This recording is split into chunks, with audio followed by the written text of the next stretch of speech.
conversación con Sergio Fontana, que es historiador formado en la Universidad Nacional de Buenos Aires. ¿Qué tal, Sergio? ¿Cómo andás? Leonardo Martín y Malena Coelho, te saludamos. Hola, ¿cómo están? ¿Cómo están? Sí, formado en la universidad y formado también en agrupaciones estudiantiles y centros culturales donde Bien.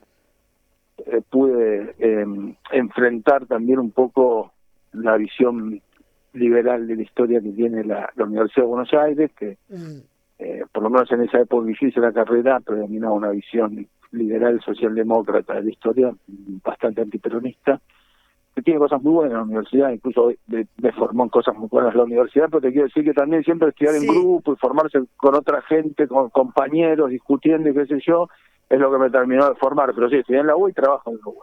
Y ahora, y esa formación liberal, ¿no? De la historia, ¿cómo plantea y cómo cuenta, ¿no? El Mira bombardeo qué lindo, a sí, Plaza de Mayo. Ya que conectamos, podemos conectar. sí, ¿Qué hace? ¿Lo barre debajo de la alfombra esa fecha? Intenta.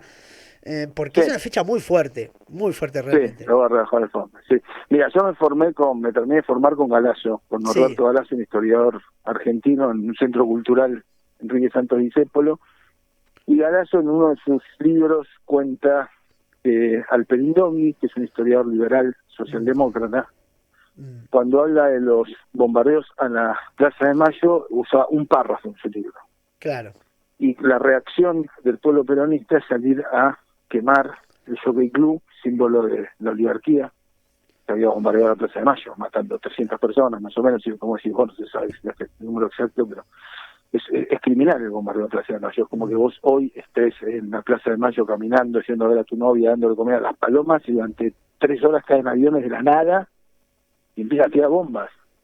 Había un micro de chicos que venían del interior a conocer al presidente que tenía una bomba, y 200, los 20 chicos que estaban ahí adentro de primaria murieron. Entonces, de eso, Alperín Dongui habla un párrafo. El pueblo peronista ante eso sale a quemar el Jockey Club, sale a quemar la casa del Partido Socialista, porque el Partido Socialista estaba en contra de Perón, sale a quemar la casa radical, porque también los radicales estaban en contra de Perón. De hecho, uno de los que maneja los aviones que bombardean es Zavala Ortiz, que después va a ser canciller de Ilia, el presidente Ilia radical, y va a ser funcionario, si no me equivoco, va a ser funcionario de Alfonsín también, pero seguro fue funcionario de Ilia. Entonces sale a quemar la casa radical y sale a quemar iglesias, porque la iglesia estaba en contra de Perón en ese momento. Bueno, de eso, este historiador Alperín Dongui, de la quema de la iglesia y de la casa radical y del Jockey Club, habla 5 párrafos o 6 párrafos, cuenta Galasso. Entonces, ahí te está mostrando de qué manera lo ponen debajo de la alfombra los bombardeos, ¿no? Sí. Ustedes del periodismo imagino que también conocen de estas operaciones hegemónicas donde se repite 30 veces una noticia en contra de los gobiernos populares y las noticias que son en contra de los gobiernos liberales no se dice mucho, ¿no? Siempre decimos si Cristina Kirchner o Néstor Kirchner o cualquier otro presidente nacional y popular hubiera hecho la mitad, muchísimo menos de la mitad de las cosas que hacen Milei, sería una cosa, los medios de comunicación estarían encendidos. No, bueno, la historia funciona parecido. ¿Qué decir? ¿Quiénes fueron los que hicieron esos bombardeos? ¿Qué pasó después de esos bombardeos, de los que llevaron a cabo esos bombardeos? Dar esa parte de la historia, contar un poco de eso. Mirá, para ver quiénes fueron, voy un cachitito más atrás, vamos a ver el marco y pensar un poco qué es el peronismo. Sí. El peronismo es, en términos de bases sociales, es la clase obrera, tiene su representación institucional en la CGT, y un empresarial industrial que produce para el mercado interno. Esto es muy importante, que produce para el mercado interno, es empresariado, que tiene su representación en la CGE, Central General de Empresarios. Esa es la base social fuerte del peronismo, y aparte hay sectores del ejército nacionalistas y la Iglesia católica, que está con Perón, porque Perón un frenó al comunismo. Y aparte por Perón le da la educación católica en las escuelas. Con el peronismo hay educación católica en las escuelas. Los chicos se les habla de religión, tiene un profesor de religión, sí, en las escuelas públicas. Esa es la base social del peronismo. El peronismo lo que busca es un capitalismo nacional. En palabras de Evita, está en contra del capitalismo foráneo. En palabras de Perón, está en contra del colonialismo. Lo que busca es desarrollar el país frente al imperialismo. Esa es la revolución nacional justicialista, que no es una revolución socialista, pero sí es una revolución nacional, antiimperialista. Bueno, de ese frente que obtiene guita para financiarse del campo, Perón le saca el campo y le da la industria a través del IAPI. El IAPI es la nacionalización del comercio exterior, es una medida muy revolucionaria, el peronismo, muy audaz. El comercio exterior hoy lo manejan, y esto lo escuché en Radiográfica, 7, 8 empresas, hace un tiempo en un programa, 7, 8 empresas y la mayoría extranjeras. Sí. El comercio exterior argentino hoy lo manejan 7, 8 empresas, la mayoría extranjeras, Bungibor, Cargill. Una de esas empresas es Vicentín, que es la única empresa argentina. Alberto Fernández tenía que nacionalizar Vicentín, porque Vicentín le había robado al Estado, entonces tenía todas las cartas en la mesa para nacionalizar Vicentín, y no se animó a hacerlo. Bueno, pero no es que nacionalizó una empresa del comercio exterior, nacionalizó todas las empresas que manejaban el comercio exterior. El comercio exterior pasó a manejar el Estado argentino. Con la plata que salía de toda la soja, todo el trigo que se exportaba, la oligarquía terrateniente, a través de la tierra que le robó el indio, mandaba toda esa riqueza para afuera. Perón dice, bueno, una parte de la riqueza se la queda la oligarquía terrateniente, pero otra parte se la queda el Estado argentino. ¿Y qué hacemos con esa parte? Bueno, la oposición al peronismo ya saben lo que va a decir, ¿no? Sí. Que se la afanan. Pero lo que hace Perón es darle subsidio a los empresarios, para que los empresarios inviertan. Entonces Siam, que fabricaba bicicletas, gracias a la plata que le da el Estado peronista, se transforma en una fábrica de heladeras, y creo que también producen motos, autos, ¿no? Sí, autos también. Autos también. Ese es el peronismo. Bueno, cuando se producen los bombardeos, el peronismo está debilitado políticamente, porque los empresarios dejaron de usar los subsidios para invertir y lo empezaron a usar para otras cosas, comprarse una quinta, comprarse un campito. O sea, el empresariado le empieza a molestar el peronismo, este peronismo que diga, che, con la guita invertir, producir más, crecer. El tipo dice, no, ya está, me quiero hacer socio de Jockey Club, dice a los empresarios, me quiero hacer un tilingo en términos de Jaureche, dejar de ser guarango. Eso por un lado. Por otro lado, la Iglesia está en contra del Perón. En parte porque se creó la democracia cristiana en Europa y ya la Iglesia tiene su propio partido anticomunista y empieza un peloteo con Perón y Perón le devuelve el peloteo y la pelea, y bueno, ya la Iglesia desde el púlpito proclama que Perón está loco, que Perón es, que está loco, dicen que es, ¿cómo se dice esto? Bueno, no me acuerdo el término que usan, psicológico, que es un poco particular, que es ciclotímico, que Perón está ciclotímico, que está loco, que es comunista, que hay que bajar a Perón abiertamente desde el púlpito, la Iglesia. Entonces, el empresariado nacional ya no está en el peronismo, la Iglesia ya no está en el peronismo. Y los empresarios tampoco, porque hay otros que siguen estando, como Lago Marcino, que incluso participa de la resistencia peronista, pero como grupo social traicionan y quieren ser oligarquía y en vez de seguir siendo empresarios industriales, ¿no? El peronismo los convoca a no ser oligarquía, justamente, le saca la oligarquía para crear una clase que produzca para el país, no como la oligarquía que produce pero para el extranjero.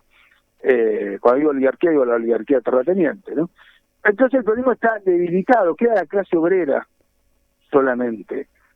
Clase obrera que Perón ha perdido en parte el contacto directo que se lo manejaba Evita, y Evita se murió. Entonces cuando se producen esos bombardeos el peronismo está... ¿Quién los hace? Vos me preguntabas. La Iglesia y la Marina. Esa Iglesia que antes era aliada a Perón, que va a bendecir los aviones, con que la Marina de Guerra, que la Marina tiene aviones también, sale a bombardear a el gobierno peronista, que es el intento de matar a Perón para hacer un golpe de Estado y para sacarlo a Perón. Ese intento fracasa, matan a 300 personas, pero a Perón no lo logran matar, y Perón sigue gobernando 3 meses más. Durante esos 3 meses, Perón intenta por momentos pacificar, por momentos llama a la guerra, está debilitado el peronismo. Perón lo que quiere es una revolución nacional, desarrollar un capitalismo en serio. Para eso necesita el empresariado, ve que el empresariado se le fue, ve que se le fue la Iglesia, ve que se le va un sector importante del ejército, porque el ejército nacionalista era nacionalista y católico. Y cuando ve que la Iglesia está diciendo que Perón está loco, que Perón es comunista, que Perón es ciclotímico, el ejército se va. del Frente Nacional, y es así que se llega al septiembre del 55, que es el segundo golpe que se le hace en el 55, que es el Sí Triunfa, ¿no? Rafael Cuyen, que tiene un libro que fue bastantes veces invitado en la radiográfica, y él es profesor de historia también de la UBA, bueno, falleció recientemente, tiene un libro que se llama El golpe, que duró 3 meses, ¿no? Sí. Ese es el golpe a Perón, porque el primer momento del golpe fue en junio, que es lo que estamos hablando hoy, los bombardeos en la Plaza de Mayo, que fracasa, y 3 meses después, en un segundo intento de golpe, que triunfa, donde participa Lonardi, que es del ejército de Córdoba, donde participa Aramburu, también del ejército, desde el litoral, y donde participa Rojas, que es de la Marina. La Marina siempre fue gorila, el ejército no, el ejército era más nacionalista, pero arrastrado por la prédica de la Iglesia en parte, va a enfrentar a Perón y va a dar ese golpe en septiembre que triunfa, que derroca a Perón, y empieza la Revolución Libertadora, que es una dictadura militar que se pone de nombre, mirá qué nombre, Revolución Libertadora. Claro. Sí. Los tipos cerraron el Congreso, entraron a los sindicatos a punta de pistola, sacaron a todos los sindicalistas elegidos democráticamente por sus compañeros y pusieron sindicalistas del Partido Radical o del Partido Socialista, instauraron la pena de muerte. Bueno, el pueblo la llamó Revolución Fusiladora, ¿no? Y eso lo escribió muy bien Rodolfo Walsh en Operación Masacre, contó toda esa historia de la Revolución Fusiladora.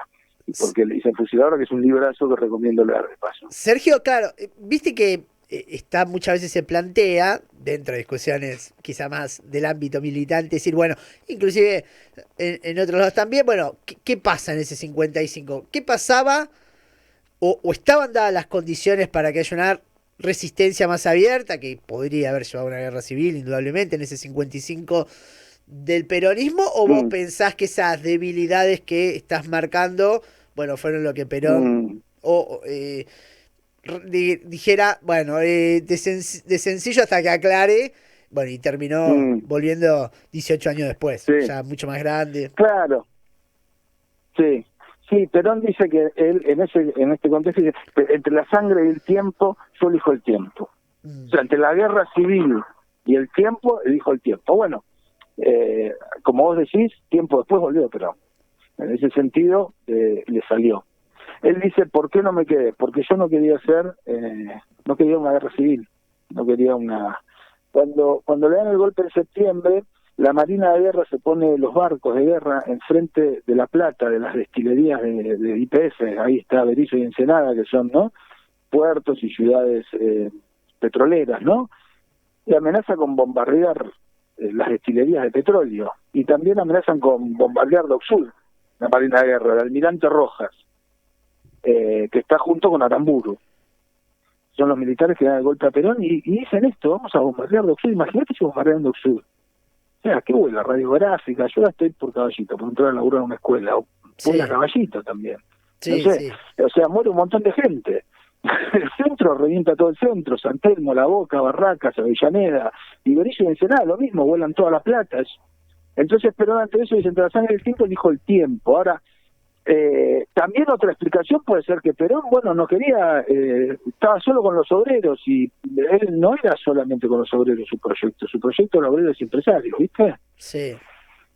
Pasa que los empresarios también habían traicionado, bueno, del Frente Nacional. Cuando él vuelve a armar ese modelo del 45 de obreros y empresarios, porque es la CGT y la CGE firman el Pacto Social en el 73, cuando vuelve, digo. El Pacto Social es esto, es un acuerdo entre obreros y empresarios en función del desarrollo industrial, no que es un acuerdo para negrear trabajadores, es un acuerdo para industrializar el país, ¿no? Sí. Y bueno, con el peronismo, los obreros no.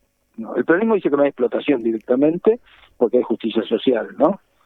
Bueno, uno desde el marxismo algunos pueden discutir si hay una explotación, si habiendo predominio del capital sobre el trabajador, pero lo que sí hay es un nivel de dignificación y un nivel de bienestar social muy alto, muy alto, y de derechos sociales muy alto, único en el mundo, que sigue hasta hoy. Argentina es uno de los pocos países, a nivel de derechos sociales, Argentina está en el top 5 mundial, qué sé yo, por arriba nuestro puede estar Noruega, Cuba y Dinamarca. Y bueno, eso es obra del peronismo.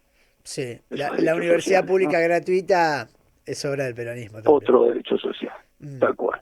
Es obra del año 49. Bueno, Sergio, te mandamos un abrazo, queríamos tener hoy un recuerdo, un análisis de a 71 años de los bombardeos a Plaza de Mayo. Te mandamos un abrazo. Muchísimas gracias, un placer, che. Igualmente. Muchas gracias. Pasaba Sergio Fontán, historiador. Bueno, recordamos esta fecha tan tremenda, tan especial para la historia argentina.